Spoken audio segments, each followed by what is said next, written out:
Do you find that you hold yourself to a ridiculous standard of perfection? A standard that you would never expect from somebody else?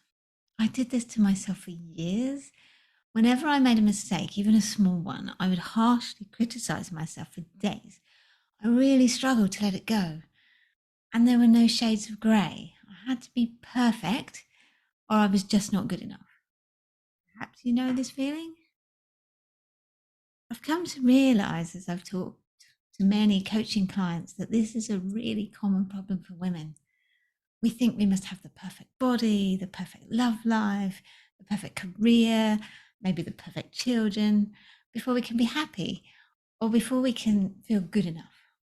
And it feels like the solution to this is to go to war with that part of you that's always criticizing and berating you for your perceived shortcomings, to shut out and banish that voice. But if that worked, then we'd have all got rid of that voice years ago.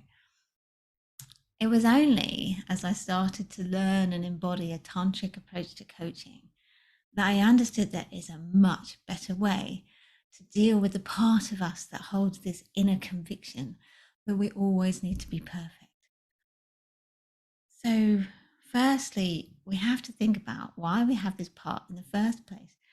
Like, we know intellectually it's not possible to be perfect, but thinking something and feeling something are not at all the same thing.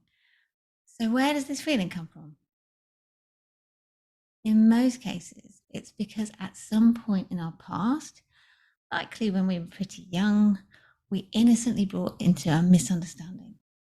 Perhaps we were criticized, perhaps we didn't always get all of the love and attention that we needed because our caregivers were human too and probably not perfect either.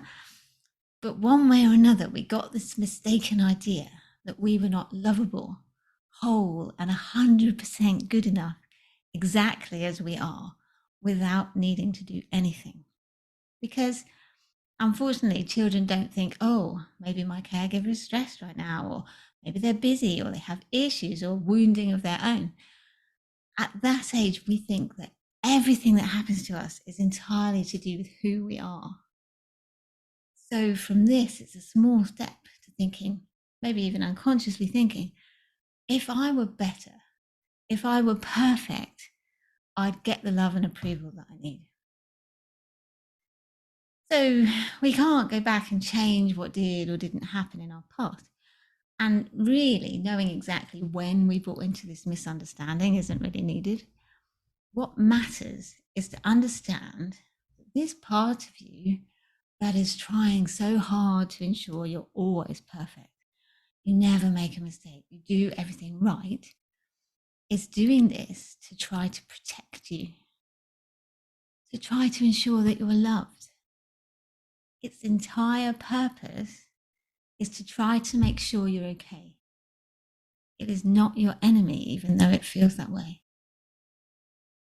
There is nothing inside you that doesn't have your best interests at heart, even though it may be going about them in a really unhelpful way.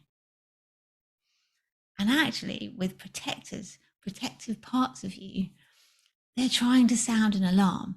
Like, if we go down this route, something bad will happen. We will not be loved. We will not be good enough. And so the more you try to ignore them, the more you try to push them away, the louder they get because they're sounding the alarm. So what can we do instead? Well, I'd invite you to feel into this in your body right now. Just feel into maybe closing your eyes and feeling, is there a part of you that can find some acceptance, maybe even some gratitude for this protector part of you that is trying so hard to make sure you are loved?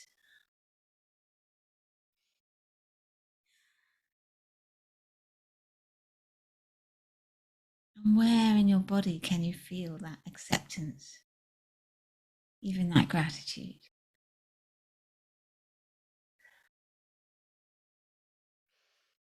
This can be really difficult at first because we're so used to being at war with this part. But accepting that its intentions are good does not mean you have to accept its criticism. How would it feel next time you start to beat yourself up over some imagined failing or imperfection to just pause and to internally reach out with acceptance, gratitude to this part of you, saying internally, thank you for trying so hard to look after me. I hear you, but it's okay to make a mistake.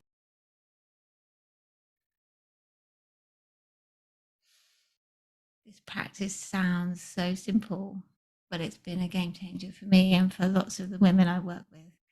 So I'd love to hear how you get on with it. Um, Feel free to drop me an email and let me know